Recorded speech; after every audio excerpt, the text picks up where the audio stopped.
வந்து கொடுத்து ஒரு ட்ரிப்பு பார்க்கவே இல்லை. 2வது ட்ரிப்பு கொடுத்தாங்க, அதுவும் சரியாக பார்க்கல. 3வது ட்ரிப்பு ஸ்டேஷனுக்கு கொடுத்து விட்டாங்க. அங்கே கார்த்திகை ரைஸ் இருக்காங்களா பெட்டிஷன் யாரும் பார்க்குறாங்க மேடம். லைட்டு கார்த்தி இருக்காங்களா, உன்னாலே கை கால முடியல, நீ ஏன் மற்றவங்கள்ட்ட பணம் கொடுத்த அப்படின்னு என்ன கேட்குறாங்க.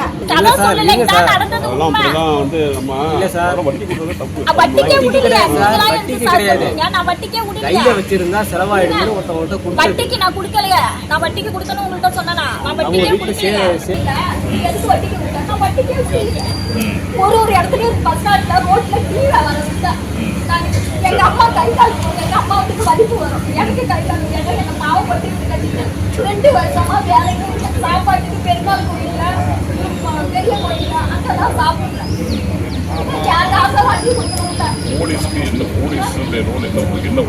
போலீஸ்காரங்க நான் போனா விரட்டுறாங்க. என்ன உதவி செய்யணும்? எனக்கு என் பணத்தை வண்டி யார்கிட்ட பணம் கொடுக்குறீங்க? நான் நிறைய பேர்கிட்ட கொடுத்துருக்கேன். நீங்க நிறைய பேர்கிட்ட பணம் கொடுக்குறீங்கன்னா அதை உதவி சொல்றீங்க. அவங்களுக்கு என்ன எல்லை இருக்கோ அந்த எல்லை வரைக்கும் தான் பார்க்க முடியுப்பா. கூப்பிட்டு கேட்பாங்க, கண்டிப்பாக கேட்க சொல்லி எந்த செய்யணுமா சரி ரோட்டில் கேட்க சொல்லுவோம். அவங்க கொடுத்தா உங்களுக்கு வாங்கி கொடுத்து வேற கொடுக்குறீங்கன்னா நீங்கள் சட்டப்படி நீதிமன்றத்தை அனுமதி. சரியா? என் பேர் ஜெயந்தி, 63 பட்டை. என் புருஷன் பேர் சிலம்பரசன். நான் டீ வியாபாரம் பண்ணி காசு கொஞ்சம் கொஞ்சம் கொடுத்தேன். 100 சரவே முடியாது எனக்கு, கை காலும் 100 சரவே எனக்கு முடியாது. அது டீ வியாபாரம் பண்ணேன். பஸ் ஸ்டாண்டு அங்கேயும் இங்கேயும் டீ பக்கத்து வீடு தெரிஞ்சவங்க எல்லாரும் இந்த பணத்தை கொடு, உன் வீட்டில் இருந்தால் சேஃப்டியாக இருக்காது, பணத்தை கொடு நான் வச்சுக்கிறேன் அப்படின்னு சொன்னாங்க. இப்போ நான் பணம் கேட்டானா எனக்கு பணம் கொடுக்க முடியாது, நீ ஸ்டேஷனுக்கே போனால் கூட உனக்கு 4 வட்டிக்கு போட்டேன்னு நான் சொல்லுவேன். அப்படி இல்லைன்னா நான் எழுதி வச்சுட்டு செத்து போயிடுவேன், எழுதி வச்சுட்டு நான் செத்து போயிடுவேன் அப்படின்னு என்னை மிரட்டுறாங்க. நான் பணம் கொடுத்தேன், பணம் கொடுத்தவங்க என்ன சொல்கிறாங்க, நான் எழுதி வச்சுட்டு செத்து போயிடுவேன் அப்படிங்கிறாங்க.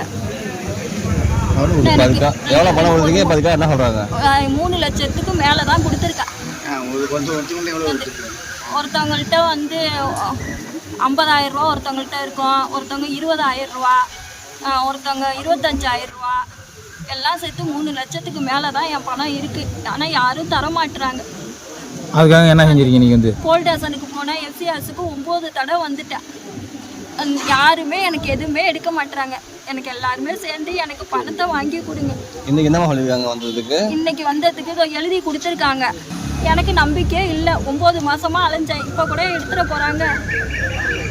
எனக்கு இப்போ சாப்பாட்டுக்கு கூட வழி இல்லை. நான் அவ்வளோ கஷ்டப்படுறேன்.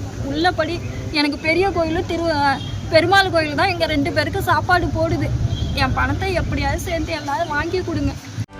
செய்திகளை உடனுக்குடனும் துல்லியமாகவும் தெரிந்து கொள்ள சப்ஸ்கிரைப் பண்ணுங்க.